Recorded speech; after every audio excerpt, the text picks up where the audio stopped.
શું ક્યારે એવું બન્યું છે કે તમને કોઈ રસ્તો ના દેખાતો હોય and then a dream changes everything? શું હનુમાનજી સ્વપ્નમાં માર્ગદર્શન આપે છે? એક ભક્તની આ જ વાત છે.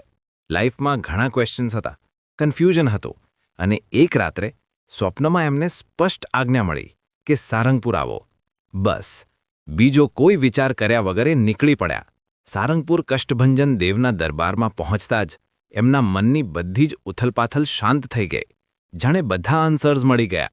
જ્યારે એમણે સંતોને આ વાત કરી ત્યારે સંતોએ બહુ સિમ્પલ રિપ્લાય આપ્યો કે ભક્તની ભાવના જ આમંત્રણ બને છે. Your devotion creates the connection. અને આ ઘટનાની અસર જુઓ, એ ભક્ત આજે પણ રેગ્યુલરલી રોજ મંદિરે દર્શન કરવા આવે છે. આ બતાવે છે કે શ્રદ્ધા હોય તો સ્વપ્ન પણ દૈવી સંદેશનો એક પાવરફુલ માર્ગ બની શકે છે. સ્વપ્ન દૈવી સંદેશનો માર્ગ.